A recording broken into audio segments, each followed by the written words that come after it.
Felix Harmon is one of the most terrifying villains in the Batman universe, created by Scott Snyder, James Tynion IV, and Juan José Ryp. Felix Harmon made his first appearance in Talon II in January 2013. His character is deeply rooted in the dark and twisted history of Gotham City, making him a compelling candidate for a live-action adaptation. Before we go into our explanation, we have a very small request. If you like our content, please support us by subscribing to our channel. This is a small click for you, but for us, it means a lot. Thank you. Let's begin. The origins of Felix Harmon. Felix Harmon was a Talon for the Court of Owls during the 1860s. The Court of Owls is a secret society composed of Gotham's wealthiest and most influential citizens. They have controlled the city from the shadows for centuries, using their highly trained assassins to enforce their will. Felix Harmon was one of the most brutal and effective Talons in the court's history. Before becoming a Talon, Felix Harmon was a performer in Haley's Circus, a traveling circus that has a long connection to Gotham City. His time in the circus helped in his physical abilities and made him a fighter. However, it was his insatiable bloodlust and love for killing that caught the attention of the Court of Owls. They saw in him the potential to be their perfect weapon, the transformation into the Gotham Butcher. The Court of Owls subjected Felix Harmon to a series of enhancements using a substance called Electrum. This process granted him superhuman strength, stamina, and regenerative abilities, making him nearly unstoppable. However, these enhancements came at a cost. Felix became dependent on Electrum, and his body was vulnerable to cold temperatures, which could counteract his healing abilities. Felix's transformation into the Gotham Butcher was complete when he donned the Talon suit and began his reign of terror. His preferred method of killing was brutal and gruesome, earning him the moniker Butcher. He was known for snapping necks with ease and breaking bones with his bare hands. His lack of empathy and love for violence made him a perfect enforcer for the Court of Owls. Why Felix Harmon deserves a live-action adaptation. Imagine a film that digs into his whole backstory. A former circus guy turned assassin, connected to the Court of Owls? That's some serious Batman-level intrigue right there. And I can't emphasize enough on his powers. Super strength, crazy stamina, and he heals like Wolverine. Perfect opponent for Batman? I think so. And here's the thing, he's not just a mindless killer because he's got a complex past, and his whole Electrum addiction makes him even more interesting. Plus, the Court of Owls is basically the most shadowy, mysterious organization ever, so having them play a big role in the story would be awesome. Take my money. Talon #1. Now this comic is all about Calvin Rose, but the Gotham Butcher is a very important part of it, and you'll see him often. Calvin Rose was once the Court of Owls' most powerful assassin. In short, he was their Talon. As of now, Batman had supposedly defeated the Court of Owls, so Calvin Rose returned to Gotham after 7 years. To be absolutely sure, he entered the hideout of the Court of Owls and decided to check their central computer terminal. But he triggered an alarm, and a masked man, or should I say a Talon, confronted Calvin. Some words were exchanged, and punches were thrown. In the end, Calvin lodged a knife into Talon's head, but it turns out that it was a robot of some sort, so it wouldn't just die like that. So Calvin took out his taser and shocked the daylights out of it. Calvin was exhausted, and then an old man appeared to finally stop Talon with a liquid. Calvin wakes up after 18 hours and straight away tries to escape. He then attacks the old man, who later introduces himself as Sebastian Clark.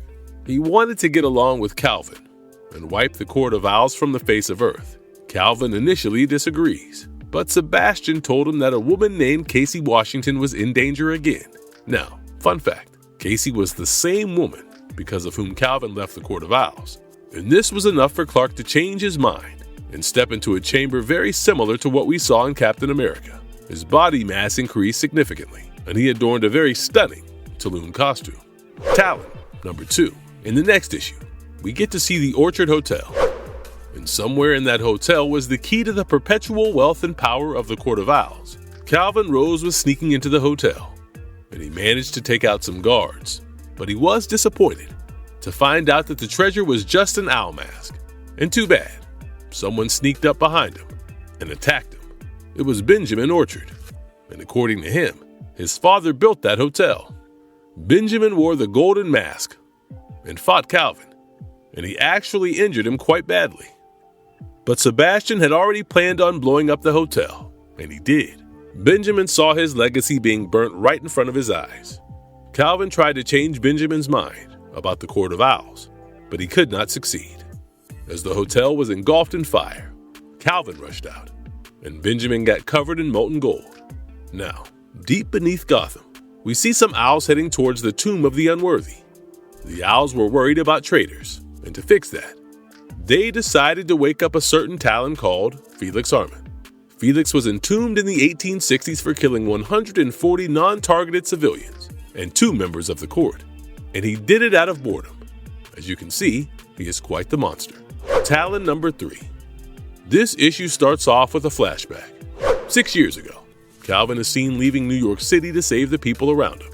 He's talking to a girl named Casey, and he's telling her how he saw the Talon with his own eyes, and that his days are numbered if he stays in Gotham. Fast forward to the present day. Calvin is ambushed by a woman, and he is rendered unconscious. Later on, he regains his senses and he realizes that he was caught by none other than Casey's men. Although Casey initially suggests Calvin leave, they go through the plan of raiding Hudson Financial. The next day, Calvin arrives at the bank with a high-tech mask to avoid detection. He was busy meeting the officials, while Wokoa started firing gunshots. The officials rushed to see what was happening, and one of Casey's men came for Calvin's aid. Calvin suited up and helped Sebastian hack into the bank system to empty the accounts. Just as Calvin was about to flee, the Gotham Butcher arrived and held his skull like it was just a ball. Wow, look at the size comparison between the two. Talon number 4. Sebastian is horrified that Calvin was in the clutches of a Talon that had no active matches. Felix Harmon had not killed anyone in 150 years, and he was very eager to change that. Calvin shoots out his grappling hook and barely escapes, and he gave the Gotham Butcher's data to Sebastian. Sebastian went through the old archives and was stunned to find out that it was the Gotham Butcher indeed. While Joey and the rest of the gang fight the bank security, Calvin and Felix Harmon are having their own duel, and Calvin is the one getting beaten up like a piñata. Calvin manages to slide underground, and he hops on a train, hoping that Felix wouldn't be able to catch him. Little did he know that his suit had a tracer, and so Felix reached Casey's base of operations. Everyone gets on a train to escape the premises, and Calvin waits for Felix for a confrontation. But it was a trap for Felix, and he drowned in the Hudson River water. But was he gone forever? Of course not. Talon number 5. Boy, here come the big guns. News of the mayhem reaches Batman and Robin, and they are worried about the Court of Owls once again. Calvin was enjoying his time off from danger, since things were okay for 2 weeks straight. Now we see Felix Harmon back in action, and he kills a random man. What a psycho. Back at the base, Casey talked about Securitas Island, which was designed by her father. They were planning to infiltrate it, even though it was an extremely difficult task. Casey remembered how her father described the infiltration method to her when she was just 7 years old. With that knowledge, Calvin went to the island and accessed the internal network.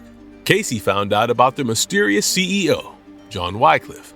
Sebastian immediately demanded Calvin return because John Wycliffe was the Grand Master of the Court of Owls. But Calvin couldn't hear him, and ultimately, he got captured. Talon number 6.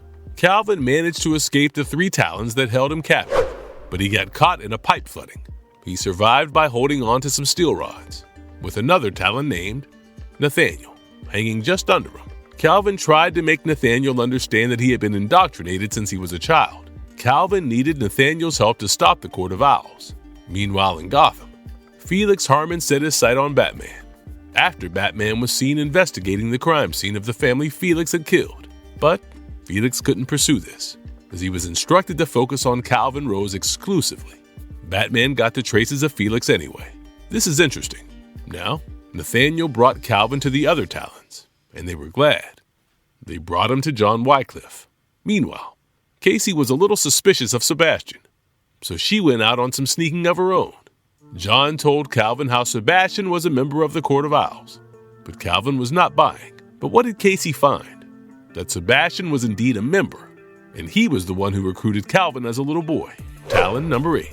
I'll skip issue number 7, because there isn't much about Felix, but I'll tell you that Sebastian brought out Bane. Yes, you heard it right, Bane, to confront Calvin, and Calvin was killed. Now in issue number 8, Felix finds Casey and her daughter Sarah and forces them to take him to their base.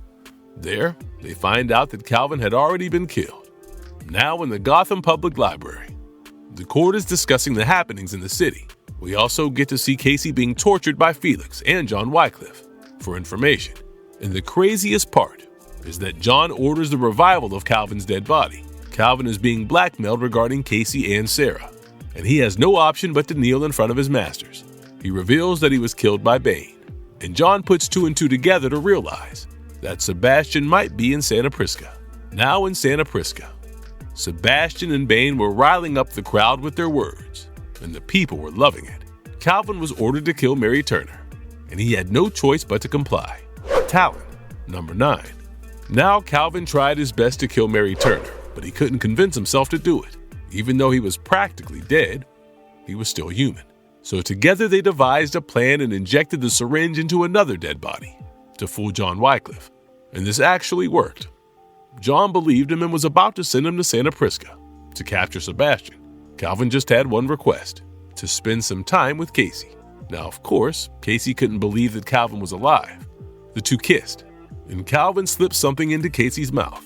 Then, Calvin was airdropped into Santa Prisca when he killed a guard and took his clothes. When he got the chance, he killed the guards and confronted Sebastian. You can imagine the surprise on Sebastian's face. Meanwhile, Casey managed to get out of her handcuffs and took out her tooth. Gross. But she did it to send a signal, and it was received on the other side of the world by none other than Anna, Okoa, and Joey. Now Calvin threatened Sebastian, and just as he was about to kill him, a giant creature by the name of Wolf Spider arrived. As you can see, he looks absolutely hideous. Talon, number 10. At the start of this issue, we see Sarah being indoctrinated, Casey being tortured by Felix Harmon, and Calvin being thrown around like a rag doll by Wolf Spider. Bane prepared to crush Gotham City by boarding his men, and Sebastian gave him the news about Calvin's arrival. Wolf Spider thought that he killed Calvin, but he was so wrong. Meanwhile, in the Gotham Public Library, Felix Harmon saw that Casey had escaped. Now Calvin was surrounded, but his friends Syntax, Anna, and Edgar were there to help him. Casey fired a gun to get attention, and she was arrested. Bane and the rest of his men arrived. This is exciting. Can't wait to see how it goes down in the next issue. Talon, number 11. Looks like Casey escaped from the police station as well. But the interesting part is that the police believe that Casey is dead because there are no records of her. Meanwhile, in the island of Santa Prisca, Bane and his gang are about to engage in an epic battle with Valve and Rose. Later in Gotham City, Casey is lighting up the bat signal, but the Gotham Butcher arrives before Batman. Even Anna was fighting with a woman who had a giant right arm. Let's just say she looked a quarter like Bane. Speaking of Bane, he caught Calvin again. Now in Gotham City, Batman arrived and tased Felix and managed to get rid of him for some time. Batman learned everything about Calvin and Sarah from Casey, and he called for backup. Back in Santa Prisca, Joey and Edgar were busy defending themselves from a giant man, maybe even larger than Bane. Calvin was fighting Bane in the dungeons, and he sprayed some good old acid to slow him down. The gang escaped on a ship to reach Gotham City. Looks like things are finally getting better for them. Now a strange man in a hat was seen talking to Bane about the Court of Owls, and Bane seemed no longer interested in Sebastian's ideas. I gotta say, this strange man looks like J. Robert Oppenheimer. Talon, number 12. We're taken back into time, in the year 1852. A young Felix Harmon was seen murdering a lot of people in a circus. The Owls did not like how Felix allowed Casey to escape and also got Batman involved. They decided to kill Felix on the spot, but he had already removed the cryogenic bombs behind his eyes. Well, things are looking scary for everyone now. Casey was badly injured, and she lost her right arm and her left eye. Her right arm was being replaced by an artificial one. Batman and Calvin get into a little banter, and then they team up to find the Gotham Butcher. In 1862, Felix Harmon set fire to an orphanage called the Carpenter House, and in the present day, he returned back to it. We see Sebastian Clark meeting and telling Felix about his plan of destroying Gotham City. This is insane. I really wasn't expecting this. Talon number 13. We get a few more scenes of Sarah's indoctrination into the cult, and Sebastian was seen inspecting the Harbor House with another man, who was killed by Felix in a rather hilarious way. Later at the Orchard Hotel, an owl was seen inspecting the 13th floor, only to find dead bodies. He was attacked by Calvin, and Calvin tried to fish out information regarding Sarah Washington. Well, a giant Felix Harmon appeared with Sarah in his hand. I have to comment that Felix is drawn way too large in this comic, and I like that. Meanwhile, Sebastian retrieved his golden owl mask and approached Sarah. While the Butcher and Calvin were exchanging punches, Calvin was no match to Butcher's strength, and he was defeated. Sebastian arrived and claimed himself as the Grand Master of Owls. But just then, Casey arrived with her gang to save Calvin. Talon, number 14. In a horrible turn of events, Sarah sliced Calvin's neck with a knife. Looks like her brainwashing is complete. Felix picked up Calvin, but his arm got blown off by Casey's new weapon arm. Cool, I want one. And here comes the fun part. Because we get to see Felix being decapitated like a rag doll. To save everyone, Calvin used his cryobomb. Meanwhile on the roof, Sebastian was with Sarah. And that's when a very burnt up Calvin showed up. He tranquilized Sarah and started landing punches on Sebastian. Even Batman reached the rooftop with a SWAT team and punched Sebastian. What a bad day for poor old Sebastian. Calvin was as good as dead, and he finally thought he was free. Now, 3 weeks later, on Securitas Island, Calvin woke up after being reincarnated by Casey. The two embrace, and we get to see Sebastian locked up, and Felix Harmon was held up in an absolute zero environment, since he wasn't really dead. And hey, Sarah was now alright too. Looks like everyone was at peace. Marvelous verdict. The Gotham Butcher, a villain so terrifying and so disturbing, practically screams for his own live-action film. A film about him could explore the darkness within Gotham in a whole new way. And it could be a psychological thriller, a crime drama, or a horror flick, all wrapped into one. And think of the possibilities for the visuals. Imagine the crime scenes and the unsettling tension as Batman hunts down a predator who thrives on fear. So, you got any more such villains that deserve their own movie? Tell us in the comments. And if you liked our content, don't forget to leave a like and subscribe to us if you haven't already. Have a good one and be safe. Thanks, everyone.